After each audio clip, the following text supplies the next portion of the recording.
Muy buenas noches, bienvenidos a todos los que están conectados en esta hora. Vamos a esperar 5 minuticos más para que las personas se empiecen a conectar. Vamos a empezar esta clase de discipulado en esta noche de hoy. Háganme el favor y compartan esta transmisión a todos los hermanos para que ellos puedan conectarse.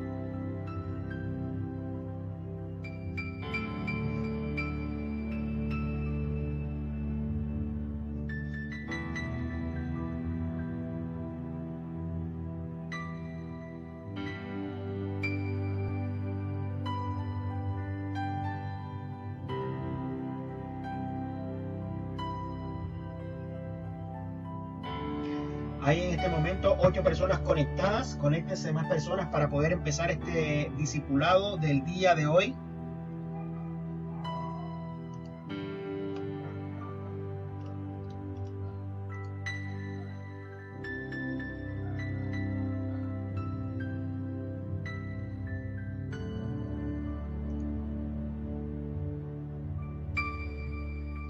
Bendecimos la vida de la hermana Yerlis, del hermano Eric, tía Eleni Silgado, de Mercedes Duarte, de mi hermano Jonathan Caraballo, cada persona que se está conectando en esta hora.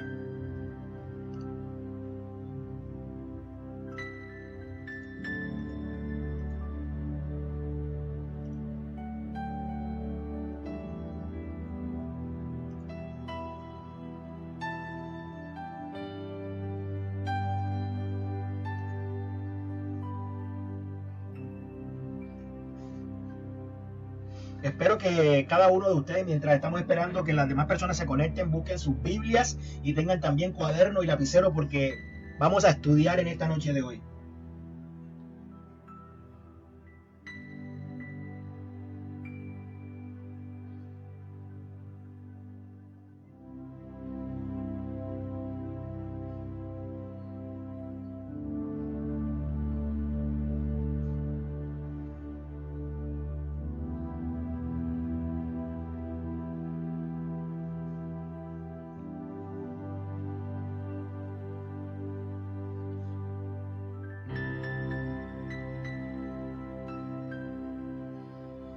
Saludamos a la hermana Mirlan García, a mi hermano Joiner Lee Ward,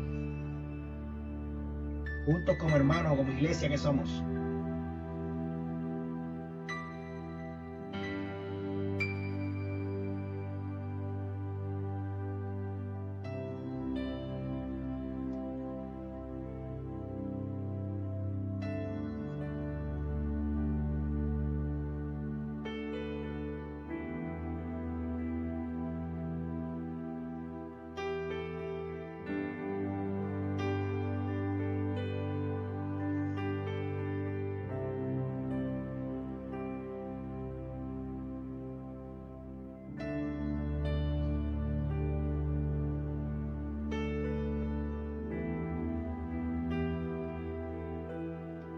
Ok, vamos a dar inicio entonces en esta noche de hoy. Ya tienen la Biblia, escríbame por ahí, amén, ya tengo la Biblia y el lapicero.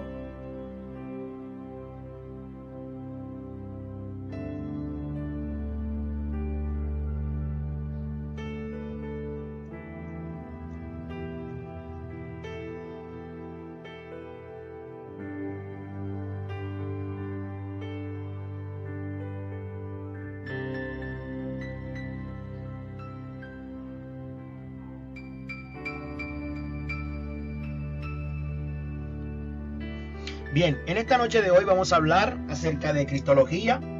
Vamos a hacer una clase más magistral o mucho más detallada de todo lo que dimos en la clase de ayer. Espero que cada uno de ustedes esté muy atento para aprender lo que vamos a hablar hoy. Se ha tomado la decisión en nuestra iglesia, en el Ministerio de Educación Cristiana, de dar una clase mucho más detallada del tema de Cristología para que ustedes tengan para que disfruten ustedes, porque esto se hace para que la iglesia disfrute y crezca y se construya.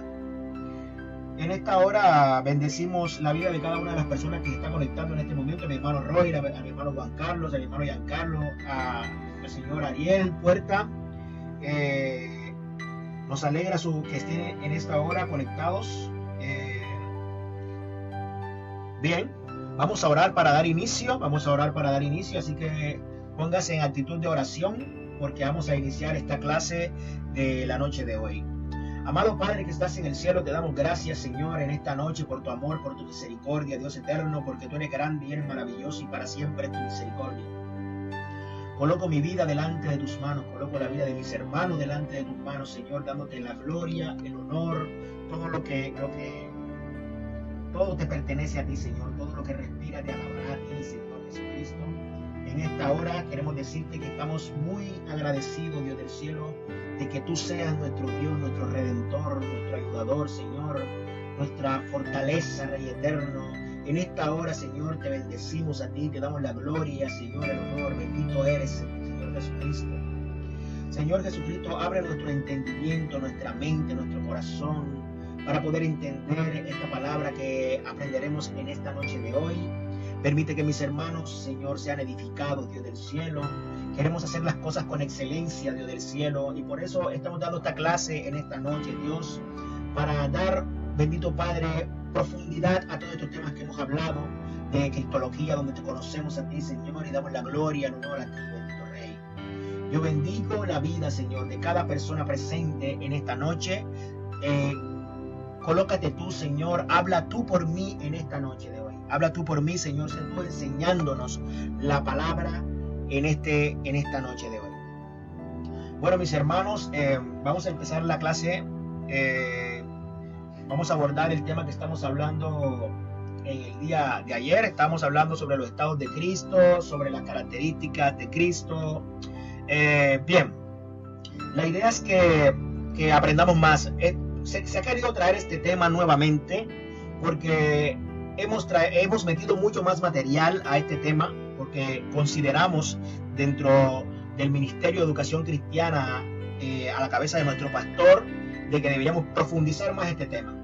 Y bueno, hermano, hoy va a aprender mucho más del tema de lo que estamos hablando en el día de ayer. Y la idea es que usted aprenda. No se vaya a decir, no, yo voy a desconectarme porque ya esto lo vi en el día de ayer. No. Vamos a hacer una versión más estructurada del tema dado en el día de ayer, y la idea es que usted esté nutrido y se nutra con esta palabra hermosa, con esta enseñanza hermosa que daremos en esta noche de hoy. Damos a Dios gracias por nuestros pastores, el pastor Marco, la pastora Esther, por nuestro liderazgo de la Iglesia Centro Cristiano El Salvador, por cada miembro de la Junta, por cada asistente de la Iglesia Centro Cristiano El Salvador. Estamos en victoria. Bueno, empecemos. Hablemos entonces acerca de esto de los estados de Cristo, acerca de las características del ministerio de Cristo. También vamos a tocar el tema del ministerio de Cristo Jesús. Este tema lo había dado nuestro hermano Neider la primera vez, pero queremos profundizar mucho más en este tema. Vamos a hablar entonces sobre el ministerio y estados de Cristo Jesús. Y los estados de Cristo Jesús. Así es. Bueno, entonces, los objetivos de esta clase es definir lo que es la cristología. Que usted cuando salga de esta clase, usted entienda qué es la cristología y ya pueda hablar con propiedad de lo que es la cristología. ¿Sí? También en otro objetivo tenemos identificar las características del ministerio terrenal de Cristo. Es muy importante que conozcamos los rasgos significativos que tuvo esa obra, esa labor, esa ocupación de nuestro Señor Jesucristo en esta tierra. Tenemos otro objetivo que es ubicar y explicar con base en la Escritura pasajes de cada uno de los estados de Cristo. La idea es que hoy hagamos la clase un poquitico más nutritiva. Entonces, como la vamos a hacer mucho más nutritiva, la idea es que busquemos también en la Biblia y entendamos muchos más versos bíblicos acerca del tema que vamos a abordar. Bien. Contextualización, vamos a hacer una contextualización de este tema. Bueno, la doctrina cristiana no es la enseñanza derivada de los hombres, es pura revelación de Dios. Lo primero que tenemos que tener en cuenta de que cuando estudiamos cualquier tema que aborda la teología, la palabra de Dios, la Biblia, tenemos que entender que esto no es derivado por el pensamiento del hombre, sino por la revelación divina. Y usted me dirá, no hermano, pero la Biblia fue escrita por varios hombres, sí, pero hombres de Dios, inspirados por el Espíritu Santo de Dios. Inspirados por el Espíritu Santo de Dios, y Dios mismo dio la revelación de todo lo que acontecería y de todo lo que pasaría en la palabra de Dios. La palabra de Dios es un libro hermoso donde hay muchas figuras literarias, muchas poesías, mucha prosa, mucha historia para que usted se llene. Es el libro más leído de todos. Y de la palabra de Dios se fundamenta la doctrina cristiana. La unicidad de la fe en Cristo Jesús es el hecho de que Dios ha sido revelado en Cristo. Nosotros tenemos una fe y la fe nuestra nos ha mostrado al Padre. ¿La fe en quién? La fe en Jesucristo, como Él mismo lo dijo. Conocemos de que hay dos tipos de revelación, la revelación general y la revelación especial. La revelación general dice que nosotros podemos conocer a Dios por medio de la creación. Y la revelación especial es esa revelación que nos muestra a Dios por medio de Cristo Jesús. Y de esto estamos hablando en este momento. Nosotros tenemos que entender que es necesario de estudiar las características, los rasgos, la vida de Jesús para poder entender el pensamiento de Dios. La cristología. La cristología busca mostrar cómo Cristo cumplió las profecías dadas en el Antiguo Testamento sobre la declaración de un camino de salvación para la raza humana caída. Bueno, esta cristología es una de las doctrinas en la cual se fundamenta la iglesia cristiana, nuestro concilio de Asamblea de Dios. Se basa en 12 doctrinas, antes eran 16, y una de esas 12 doctrinas es la cristología. La cristología, al igual que la martología, la neumatología, son doctrinas que fundamentan nuestras creencias como hijos de Dios. Entonces, la cristología busca mostrar a Cristo, donde se cumplieron todas las profecías, la ley y los profetas, como dice en la palabra. Y hoy vamos a hablar de cristología.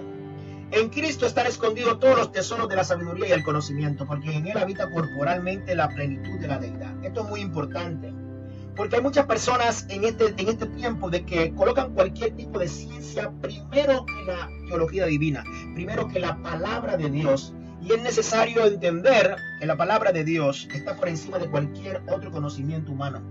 ¿Sí? De que la ciencia fue creada para el hombre, no el hombre para la ciencia. ¿Sí? Dios nos regaló el conocimiento, nos regaló la sabiduría, pero antes que todo lo que existe en este mundo está la persona de Cristo. Y en Él se encuentran escondidos todos los tesoros. Él es la ciencia misma de la palabra de Dios. Bien, después de esto, miren este versículo hermoso que dice acá en Apocalipsis 19, capítulo 19, verso 1 al 2, dice: después de esto oí una gran voz de gran multitud en el cielo que decía: aleluya, salvación y honra y gloria y poder son del Señor Dios nuestro, porque sus juicios son verdaderos y justos.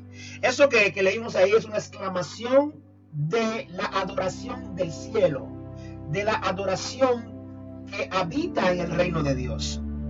Para que entendamos mucho más de lo que quiero dar a entender con este versículo, es que lo que nosotros vamos a aprender en esta noche de hoy no viene de la tierra, no es conocimiento humano, proviene del cielo.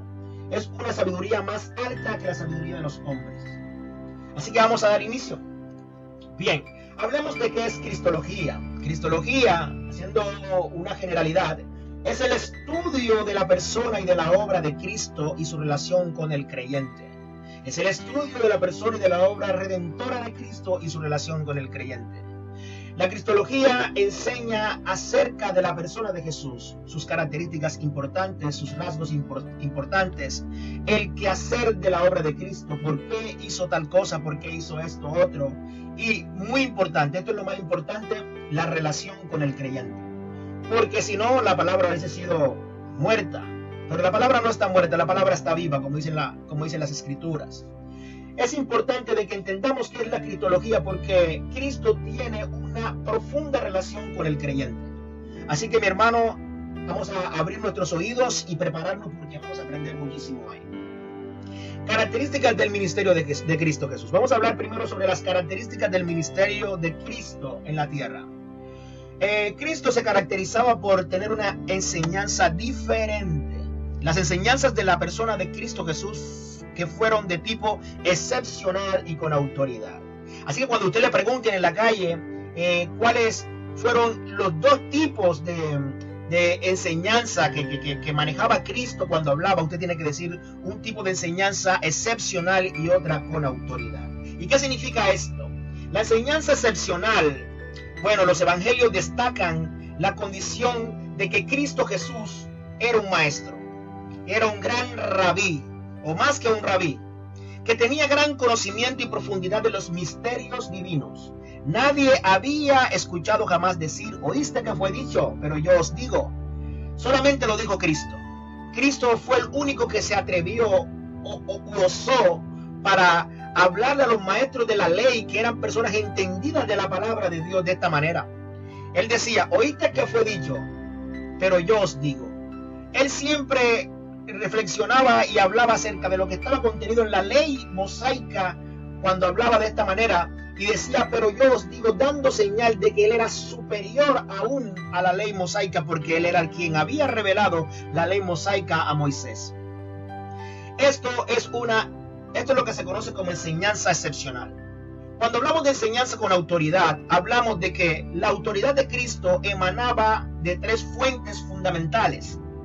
Jesús conocía el tema que hablaba. Estaba preparado bíblica y doctrinalmente. Me asombra muchísimo esta parte porque Jesús, no ha habido un pedagogo más grande o más genial que Jesús. Jesús estaba muy preparado a nivel de la palabra de Dios. Si buscamos los pasajes bíblicos, nos damos cuenta que de Jesús, desde que una vez se le escapó a sus padres y fue encontrado en el templo hablando sabiduría con los maestros de la ley. Ellos se admiraban de la sabiduría. El Señor Jesucristo estaba preparado bíblica y doctrinalmente. Así como la iglesia en este tiempo tiene que estar preparada bíblica y doctrinalmente. El Señor Jesús vivía lo que enseñaba. Tenía una vida santa y de oración. La vida del Señor Jesucristo era llena de santidad y de oración. Esto es algo que nosotros los cristianos contemporáneos tenemos que aprender de nuestro Señor Jesucristo. Porque escrito está que aquel que dice que es hijo de Dios, seguidor de Cristo, debe vivir como Cristo vivió. Y Cristo vivió de manera santa y de oración. Y otra de estas autoridades que emanaba, o de las fuentes que estamos hablando, era que demostraba de forma sobrenatural lo que enseñaba. O sea, que él no solamente hablaba y no solamente tenía conocimientos y no solamente testificaba lo que hablaba, sino que demostraba sobrenaturalmente lo que enseñaba, con señales y prodigios. Esto es algo impactante. Y las señales de Jesucristo fueron dadas en un contexto. Todas las señales que hizo Jesucristo en su ministerio fueron dadas de diferente manera en un contexto totalmente diferente, dependiendo de a quién se le enseñaba. Si usted se da cuenta, Jesús le decía a los fariseos, y le mostraré la señal de Jonás. Y así siempre hablaba de señales. Él demostraba lo sobrenatural, pero en momentos específicos y en contextos específicos. Entonces la enseñanza de Jesús fue de manera excepcional y con autoridad. No era cualquier tipo de enseñanza. Las enseñanzas de Jesús fueron diferentes a las usadas por cualquier humano o profesional sobre la tierra. El secreto estaba en que todas se encerraban en una verdad espiritual. La enseñanza de Jesús va mucho más allá de cualquier enseñanza que cualquiera de nosotros podamos dar en esta tierra, porque todas encerraban una verdad espiritual. Y hoy día la iglesia de Dios puede compartir de estas enseñanzas porque hemos sido partícipes de esta verdad espiritual. Y podemos hablar como el Señor hablaba y repetir las palabras que el Señor repetía o que decía, porque nosotros hemos pasado de muerte a vida y nosotros hemos nacido nuevamente en el Espíritu. Bien, entonces aquí estamos conociendo unas características del ministerio de Cristo Jesús cuando Él hablaba. Aquí hay una frase interesante. Dice, todo milagro, sanidad y liberación fue motivada por su amor y compasión por las personas, sin importar su condición espiritual o moral. Mírenlo, si quieren léanlo otra vez en su casa. todo milagro, sanidad y liberación fue motivada por su amor y compasión por las personas, sin importar su condición espiritual o moral. Y aquí yo coloco una pregunta: ¿qué te motiva a seguir a Jesús? Jesús era motivado por el amor que tenía hacia las almas, hacia las personas. Hoy la iglesia de Jesucristo en muchas ocasiones ha perdido su motivación. Y nosotros tenemos que aprender de la persona de Jesús. Y por eso es que estamos estudiando esta asignatura de Cristología. Tenemos que estar motivados a seguir a Jesús, pero con la misma motivación que tenía Jesús. Por eso que cada obra que hagamos o que hacemos en la iglesia, la hacemos con amor, porque sabemos que Dios también tenía amor por las personas y por la iglesia. Para reflexionar esta frase no se le puede olvidar, como dice nuestro pastor Marcos, si se le olvidó todo, que no se le olvide esto. Bien, características del ministerio de Cristo. Hablemos sobre la característica del ministerio de Cristo. Hablemos sobre su muerte. Lo diferente de su muerte con los miles de crucificados de aquella época consistía en que por primera vez alguien perfectamente puro y santo fue muerto en una cruz. Y lo más extraño es que fue voluntariamente. De pronto, una vez estaba hablando con unos amigos y cuando hablaba con ellos, nos dábamos cuenta que hay muchas personas que han muerto de una manera peor de la que murió el Señor Jesucristo. Y de pronto, muchas personas que no creen en Dios dirán que la muerte de Jesús no significa mucho, porque muchas personas han muerto de una manera diferente y hasta más cruelmente. Pero aquí hay algo importante, y es que la muerte de nuestro Señor Jesucristo fue de forma voluntaria. Y no solamente de forma voluntaria, sino que el Señor Jesucristo lo hizo sujeto a la voluntad del Padre. En él no había pecado alguno, dice la palabra de Dios. Entonces, vamos a leer lo que dice Juan capítulo 8, versículo 46, que tenemos tiempo. Juan capítulo 8, así que ábralo en su Biblia. 8:46 dice: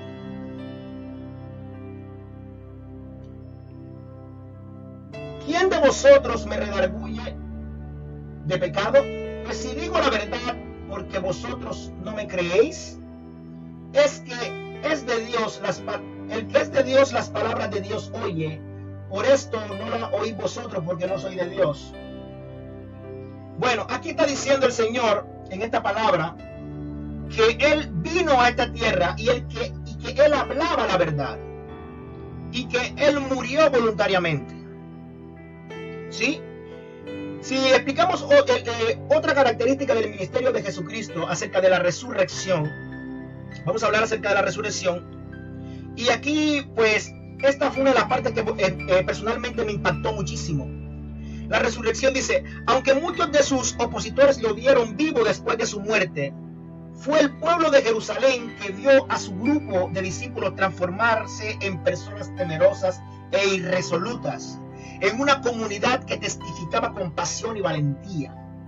La resurrección de Cristo marcó en la iglesia primitiva un rasgo muy distintivo, porque muchos de los discípulos de Jesús, al ver que Jesús murió y cuando estaban reunidos, cuando no se había consumado todavía la resurrección, muchos dudaban de las palabras del Señor. Uno de esos era Tomás.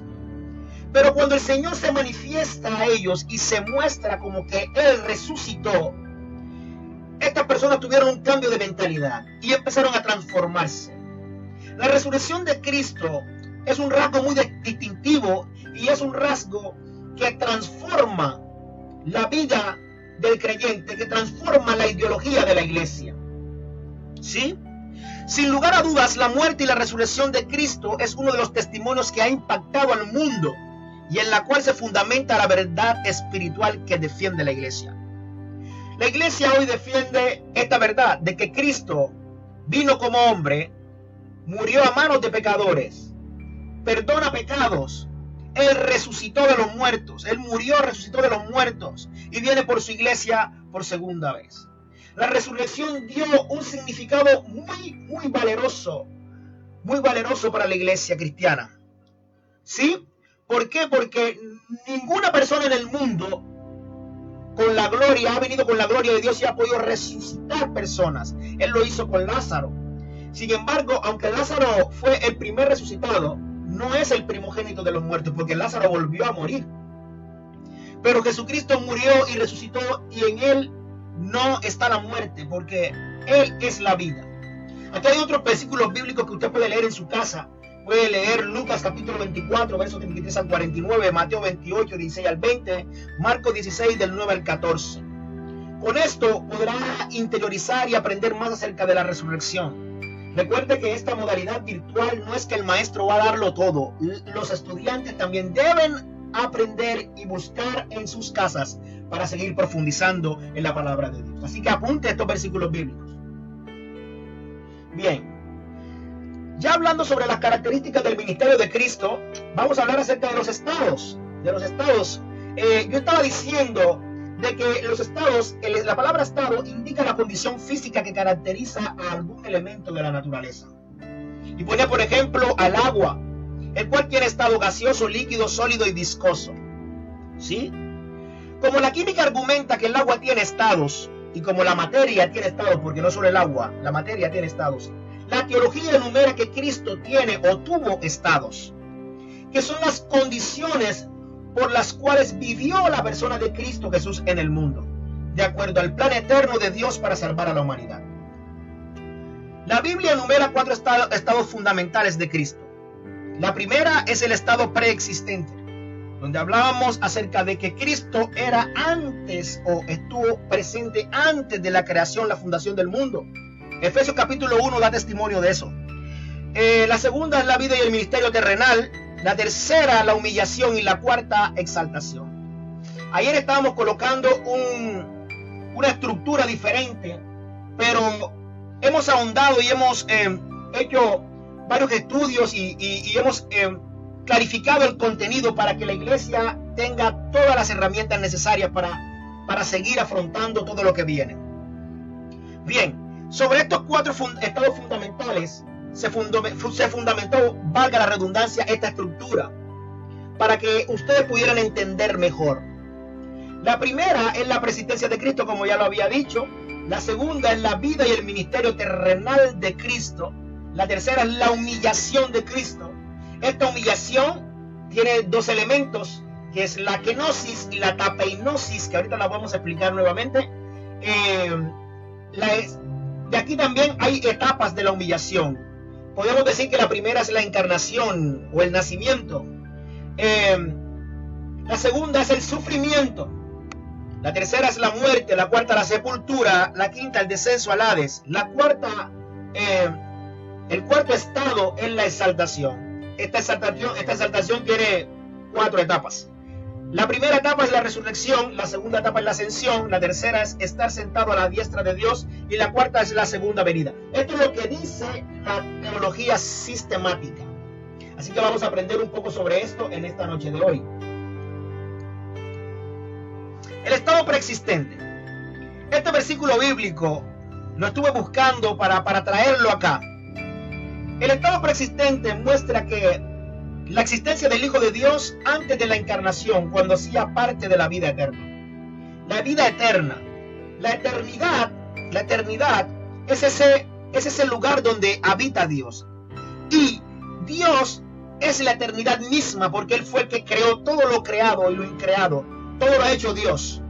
Todo lo que existe en el mundo lo ha hecho Dios. Lo que nosotros tenemos por cosas que son increadas y para Dios, porque hay cosas que nosotros no conocemos, todo lo ha creado Dios. Todo lo que existe lo ha creado Dios en su eternidad. Isaías capítulo 61, versículo del 1 al 3 dice: el Espíritu de Jehová, el Señor, está sobre mí, porque me ungió Jehová.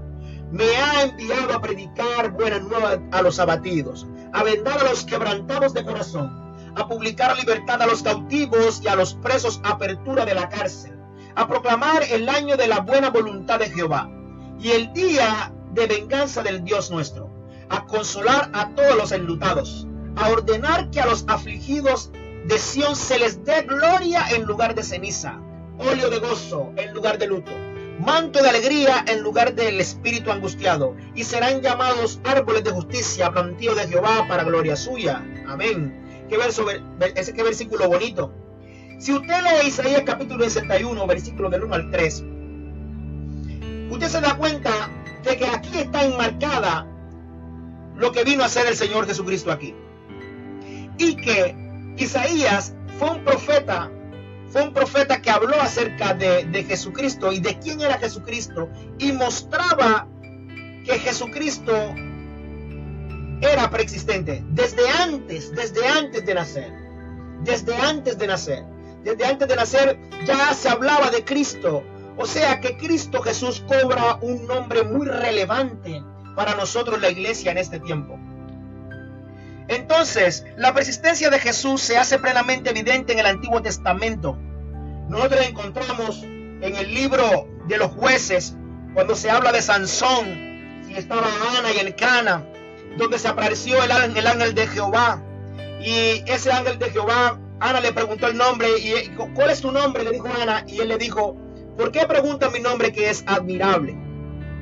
Este ángel de Jehová tiene las mismas características de Cristo Jesús. En el Antiguo Testamento se habló de Jesús, no propiamente con el nombre de Jesús.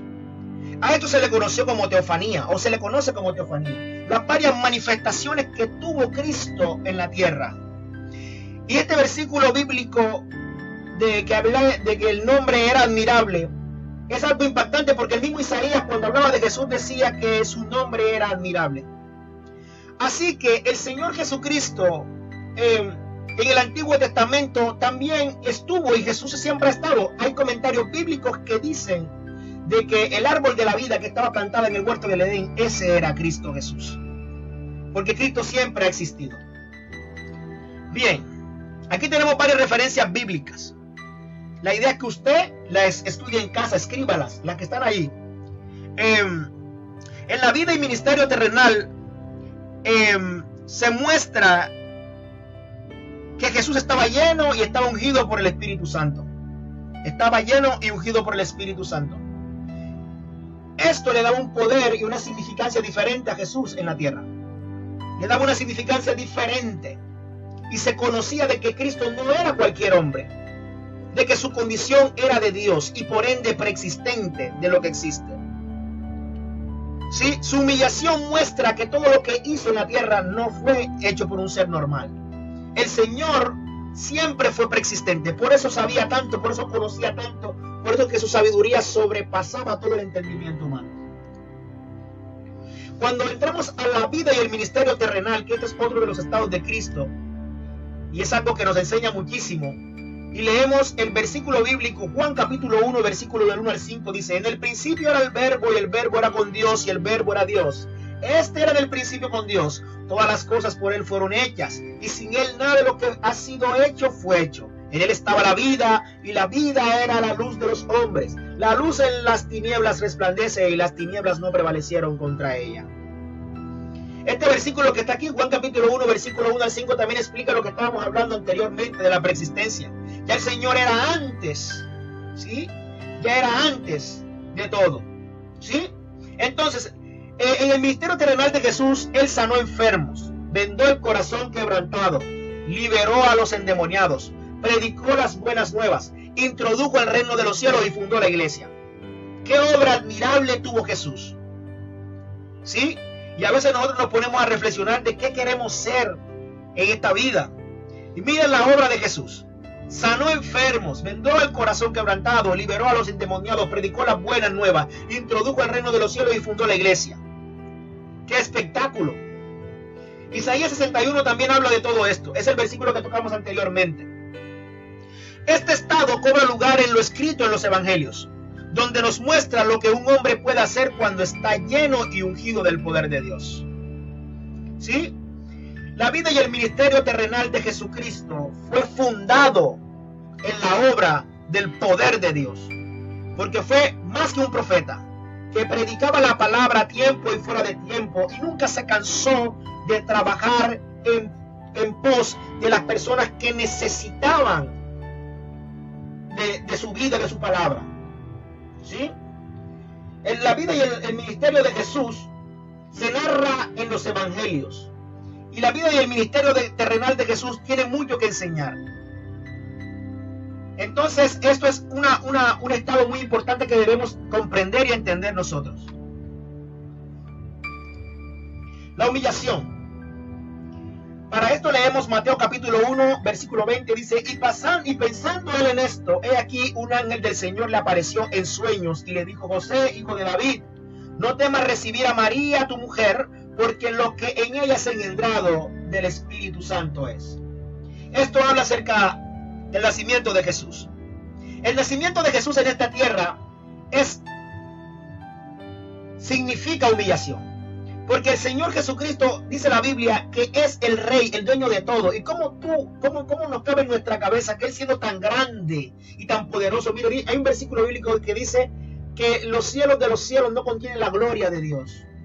Que los cielos manifiestan la gloria de las manos de Dios. Imagínense. Y Él siendo tan grande, decidió nacer en esta tierra.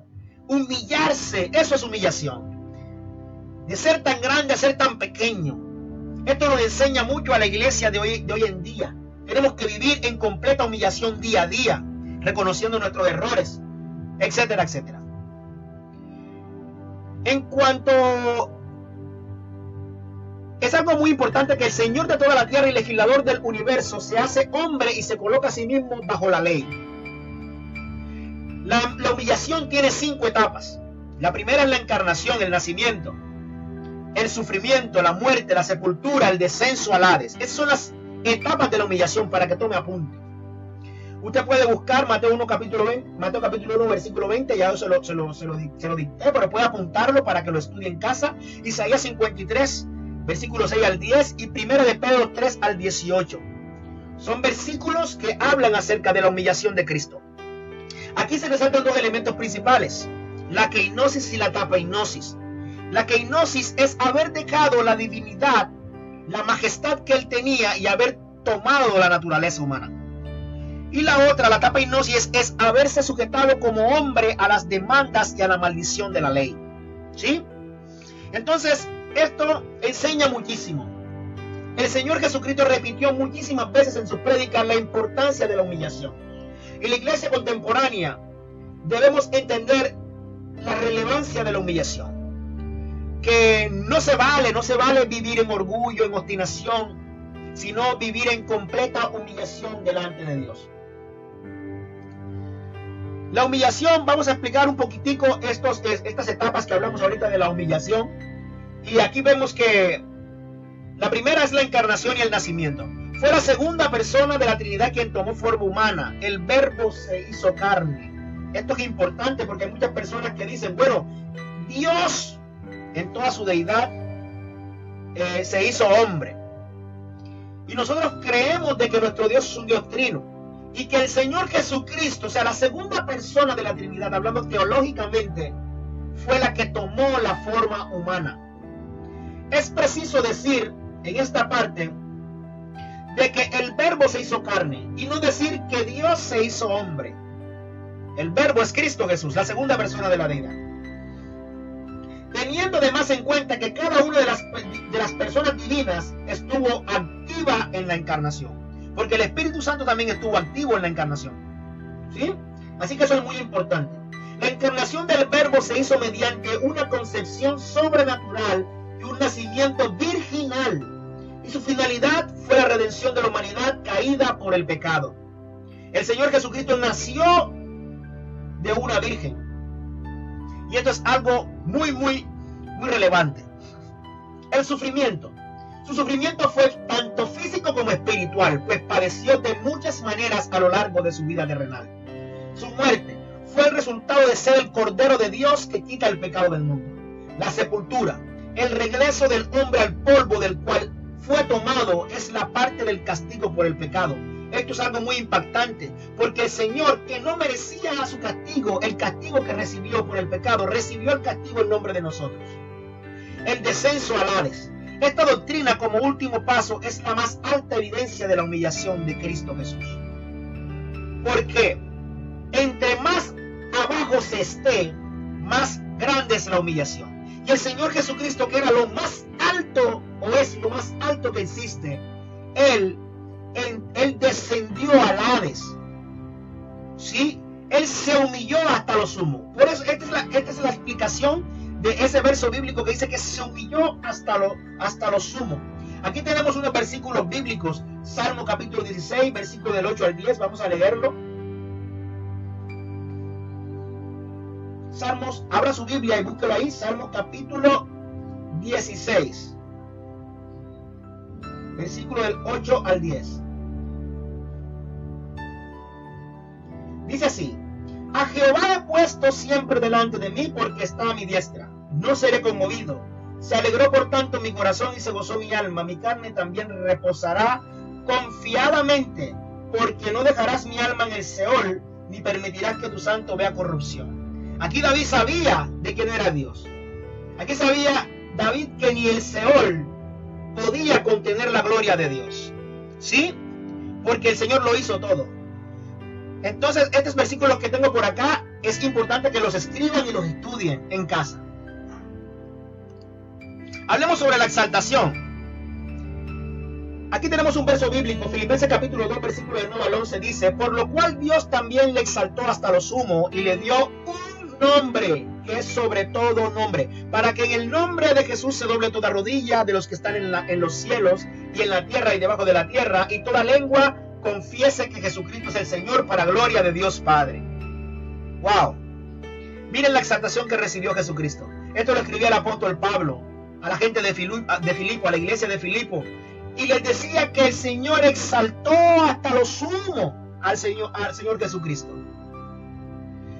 Miren, la exaltación. El Dios hombre Jesucristo fue liberado de la maldición de la ley, entró en la posesión de las bendiciones de la salvación que Él ganó para los pecadores, siendo coronado con gloria. Miren, Jesucristo fue exaltado, ¿sabe para qué?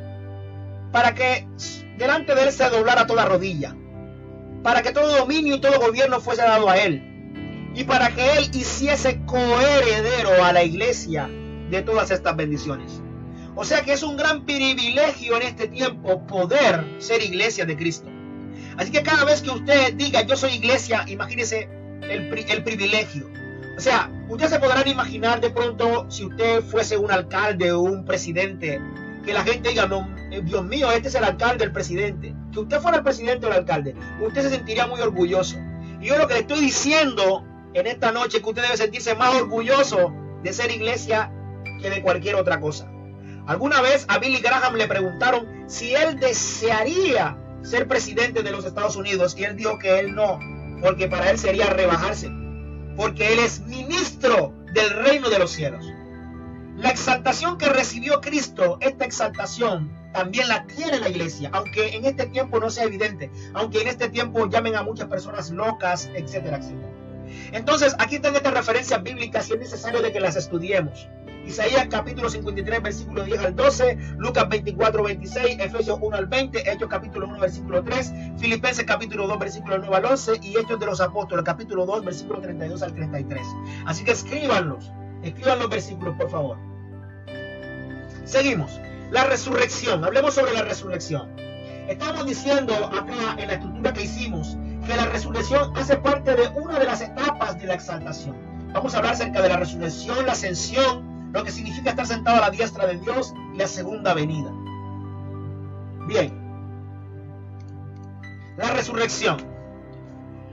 Aquí está este versículo bíblico en Hechos capítulo 1, versículo 11, que dice: los cuales también les dijeron, varones galileos, ¿por qué estáis mirando al cielo? Este mismo Jesús que ha sido tomado de vosotros al cielo, así vendrá como le habéis visto ir al cielo.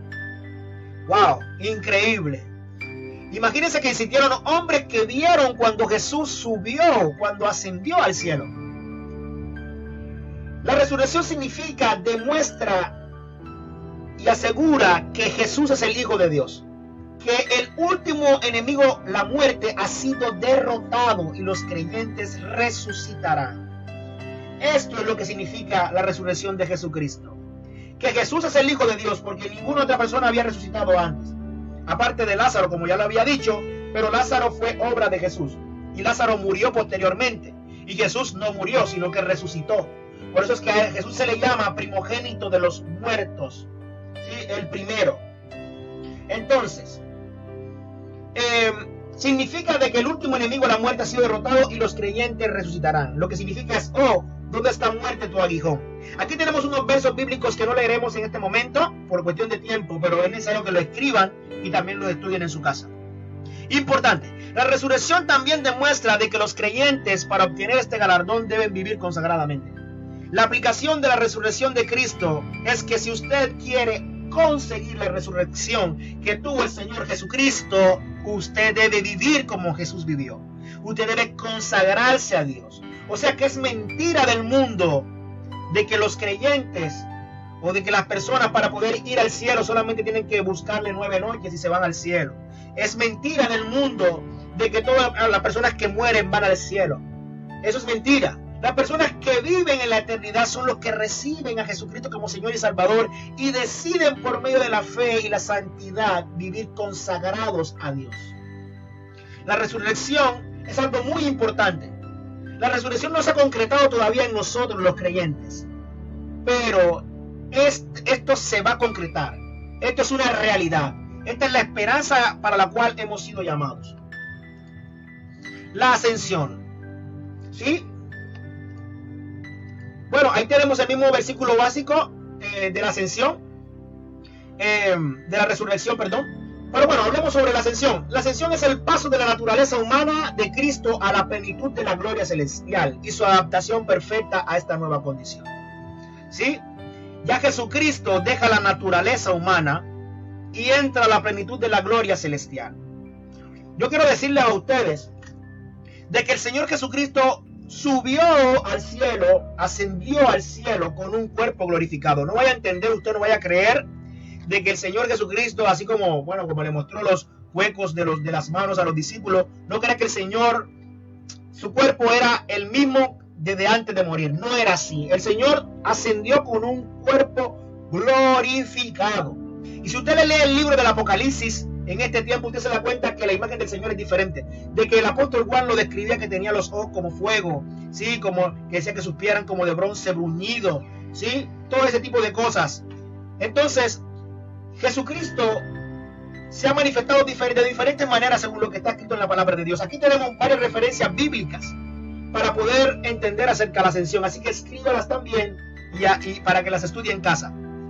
Ascensión significa: Cristo entró al santuario celestial siendo aceptado por el Padre por su gran sacrificio.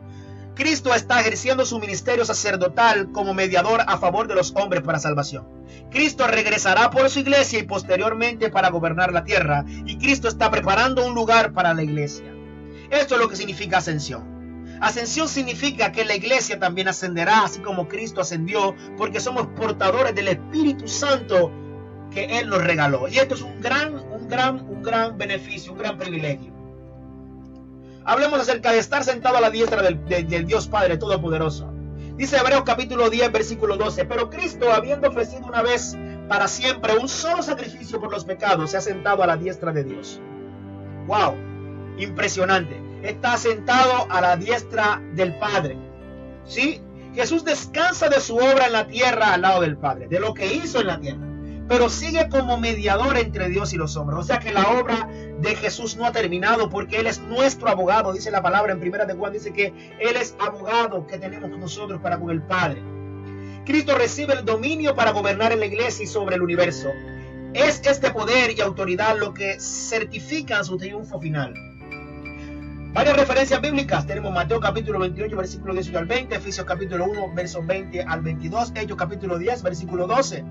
La obra de la cruz es perfecta y la salvación es total para quien la recibe. No se necesita de ninguna obra humana para completarla, ni indulgencia, ni rezo, ni purgatorio, ni sacrificio humano, ni buenas obras. Y aquí nos damos cuenta de la veracidad de muchas doctrinas y sectas y religiones de este tiempo. Sabemos que en el año 1533 Martín Lutero clavó 99 tesis en la catedral de Wittenberg, en Alemania, donde se oponía a muchas de las ideologías que estaban metiendo e inculcando la iglesia papal, que duró mil años, más de 1000 años, ejerciendo su poderío, la iglesia romana. Y ellos tenían muchas indulgencias. Ellos le decían al pueblo que prácticamente todo tenían que pagarlo, ¿sí? Y porque Dios estaba, o sea, no sé cómo decirle, estaba interesado en el dinero, en los bienes de ellos. Sí, había muchas cosas que no estaban cumpliéndose como decía la palabra de Dios. Pero Jesucristo, al estar sentado a la diestra de Dios, da a entender que Él tiene todo gobierno, de que Él no necesita nada del hombre, para poder traer la salvación a la tierra. Así que, si usted se da cuenta, usted puede, por medio de este texto que estamos hablando aquí, de este tema que estamos hablando, poder deducir cuál doctrina es verdadera y cuál no.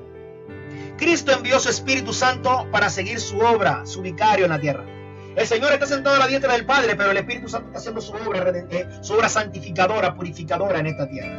Es importante que sepamos esto, y es importante de que conozcamos la relevancia del Espíritu Santo. El Espíritu Santo es lo más precioso y lo más preciado que tiene el Padre para darnos. Por eso es que el único pecado que no se perdona es la blasfemia contra el Espíritu Santo, porque es lo mejor que tiene Dios para darnos. Porque el Espíritu Santo no es cualquier cosa, no es cualquier persona. Dice la Biblia en Génesis capítulo 1 que el Espíritu Santo se movía sobre la faz de las aguas y Él ordenó todo y lo creó todo. El Espíritu Santo tiene un poder creador, un poder grandísimo. Por eso es que el Espíritu Santo tiene mucha relevancia. Por último, hablamos de la segunda venida. Dice aquí, he aquí que viene con las nubes y todo ojo le verá, y los que le traspasaron y los linajes de la tierra harán lamentación por él. Sí, amén, dice la palabra de Dios. Mira, aquí está diciendo, este slide está diciendo aquí, de que el Señor, usted verá al Señor cuando Él venga. Que todo ojo le verá, dice la Biblia. Que de una manera física. Y esto también es para que usted esté alerta, porque en este tiempo se han levantado muchas personas, muchos falsos cristos, muchos falsos profetas, diciendo y hablando de un Cristo falso, un Cristo que no es Él. Así que es muy importante que usted contextualice este versículo bíblico. En el momento culminante de la exaltación de Cristo es en el cual regresará como juez. Este regreso será en una forma física y visible. La segunda venida tiene como propósito esencial juzgar al mundo y consumar la salvación de los redimidos. Sabemos que antes de la segunda venida viene un acontecimiento importante que explica la ciencia de la escatología. Estamos hablando del arrebatamiento de la iglesia, de la gran tribulación, entre otros eventos. Y esto será otro tema en otro tiempo, en otro momento de escatología bíblica. Hablamos de las referencias bíblicas que tenemos aquí. Tenemos Colosenses capítulo 3, versículo 4, Primera Tesalonicenses capítulo 4, verso 15 al 17 y Apocalipsis del 1 al 7. Importante, en su regreso la iglesia glorificada vendrá con él para gobernar las naciones por 1000 años. Las posiciones de autoridad dependerán de la consagración de cada creyente, santidad y del fruto que haya producido para Cristo mientras estaba en el cuerpo mortal. Por eso es que es un privilegio grandísimo servir a Cristo.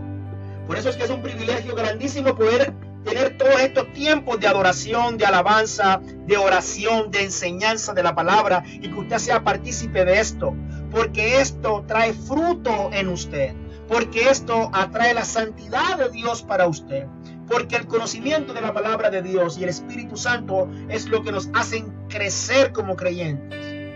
¿Sí?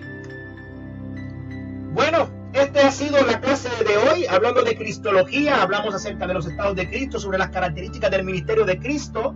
Gracias por su atención y no olvide registrar su asistencia en el formulario que está en los comentarios. Hay un formulario aquí que está fijado dentro del chat de este grupo para que usted se registre. Y con respecto a las preguntas que hicieron allí acerca de que si puede tener el material con que hablamos hoy, este discipulado, claro que sí. Usted al registrarse en la asistencia, usted va a dejar su correo electrónico allí. Y nosotros, si no lo deja registrado, nosotros tenemos la base de datos. Esta información va a ser compartida a todos los hermanos para que puedan estudiar, para que puedan conocer y entender mucho más. Espero que haya sido de su agrado este tiempo de discipulado. Así que tenemos 5 minutos y vamos a hacer una oración colectiva. Así que le invito ahí en su casa a que por favor cierre sus ojos y oremos antes de finalizar. Amado Padre que estás en el cielo, te damos gracias, Señor, por esta palabra que hablé o que tú permitiste que hablara, Señor. Que tú me diste, Señor, que tú nos diste, Señor. Este conocimiento que es tuyo, que no es mío, porque la gloria te pertenece a ti y no al hombre, Dios del cielo. Te doy muchas gracias, Dios, por este tiempo. Gracias, Espíritu Santo, porque has sido tú el que ha hecho la obra, porque has sido tú el que has hablado, el que has enseñado de la palabra a todos mis hermanos. En el nombre de Jesús te bendigo, Señor. Te rindo adoración, lo oro, Señor. Todo te pertenece a ti, todo te pertenece a ti. En esta hora colocamos nuestra mente, nuestro corazón, Dios, para que esta palabra dé fruto al 30, al 60, al 100 por uno en nuestras vidas, Señor. Ayúdanos a vivir conforme como tú viviste, Señor, en esta tierra. Ayúdanos, Señor, a cumplir tu palabra a cabalidad. Enséñanos, Señor, cada día más a parecernos más a ti, Dios del cielo. No permita, Señor, que nuestro pie se desvíe, Dios del cielo. Si tú ves que nosotros nos desviamos, Señor, tráenos, Señor, nuevamente a tu redil, Dios del cielo. No permita, Dios, que nuestra vida se vaya detrás de la vanidad del mundo, Dios del cielo, detrás de la vanidad de las cosas, Rey eterno, en el nombre de Jesús. Te damos la gloria, la honra, la exaltación a ti. En esta hora nos cubrimos con la sangre preciosa. Yo cubro con la sangre preciosa a cada persona que está en esta transmisión en el nombre poderoso de Jesucristo. Amén y amén. Los bendecimos, hermanos. Muchas gracias por su atención. Que Dios les bendiga.